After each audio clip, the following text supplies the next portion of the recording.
everyone. So today I have kind of a dupe review for you about two new mascaras with two very different price points. So the beauty community is abuzz with the news that Benefit is releasing a new mascara called Roller Lash. There's already been some reviews of it online because some of us bloggers got to test it out ahead of time, and particularly we actually got a tube of it that was unmarked, so we didn't even know what the mascara was. They just kind of wanted to see how we liked it before we could come up with conclusions based on what the brand was. When I first tried it, I did have a pretty good first impression. I wasn't like totally blown away, but I thought that it was a pretty good mascara. So after I found out it was Roller Lash, I went online to see what the claims were, what it was supposed to be doing, and Benefit says that Roller Lash is perfect for short and straight lashes because it's going to give you a lot of lift and curl while thickening and lengthening and giving you a wide-eyed, fanned-out lash appearance. I can back it up on some of those claims. I definitely see the thickening and the lengthening right away. Not so much for the separating and like fanning out the lashes. I know it kind of sounds contradictory, but I've only found one comb lash mascara that actually does a really great job at separating the lashes, and that's the Mary Kay Lash Love mascara. That's a good comb. But with this one, I really wasn't that impressed. I just thought that the comb bristles were a little bit too far apart, which is kind of funny because the brush looks so small.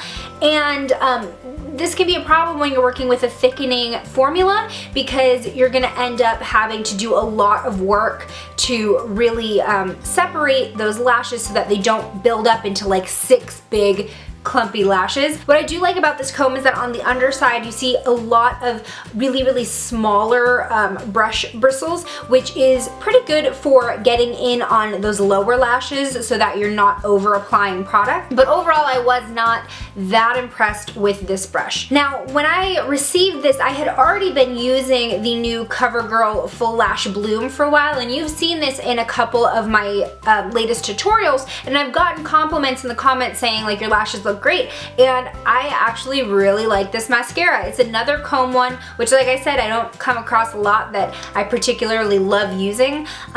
And it's kind of funny because this comb is so much larger than the Benefit one. Covergirl did a brilliant job with this comb. This is one that I do find myself really enjoying because not only are you seeing bristles that are different heights, but each row of bristles is offset. So you're gonna really get that separation between each lash, as opposed to if all the bristles lined up, then you're gonna need to be doing a lot of coats and wiggling to try to get in between the lashes. And that's the problem that I had with the Benefit comb, was that I felt like all the bristles lined up and there was a lot of space between each row. So it took a lot more work to get the look that I wanted with the Benefit mascara. So I'm gonna go ahead and insert a demo of me applying both of these mascaras right now. So I'm gonna start off with the Benefit Roller Lash Mascara. So automatically you can see this working to really thicken my lashes, but you can also see a little bit of clumps forming, and I do attribute that to the fact that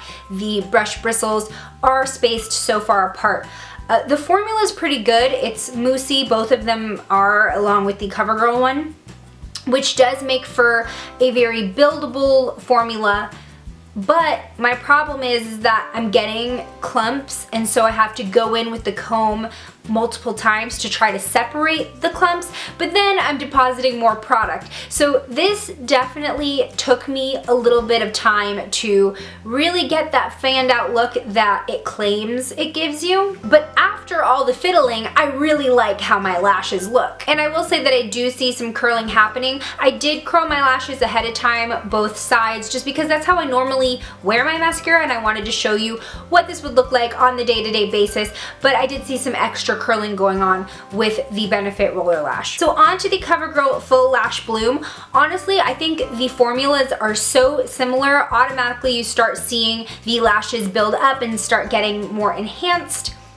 But I just feel like this comb is a lot easier to work with, and I don't have to be going over my lashes as many times to get that fanned out and separated look. I feel like this one is building up just as quickly as the Benefit mascara, but it's not going overboard because I don't have to go in as many times with my comb to try to place each lash in its direction because they're not clumping up. So here's the finished look with both eyes, one being Covergirl and the other Benefit, and I really don't see that big of a difference. And because the similarities are so close together, I mean, let's get real. Wouldn't you rather spend, you know, $6 to $8 rather than $24? You know, mascara is something that I generally do not splurge on just because, you know, with hygiene and sanitation and whatnot, you should be replacing it about every 3 to 4 months. If you're spending $25 every 3 to 4 months, that's gonna add up a lot more quickly than, you know, 6 to 8. I really like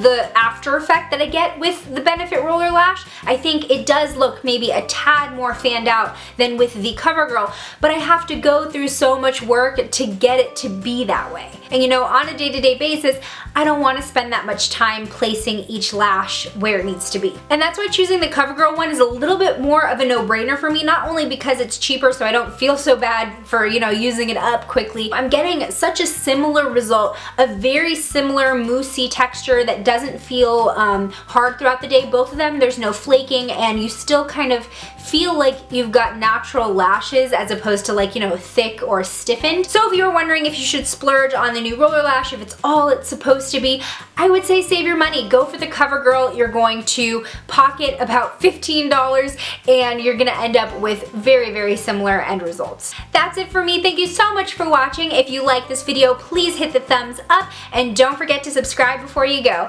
I'll see you in my next one. Bye!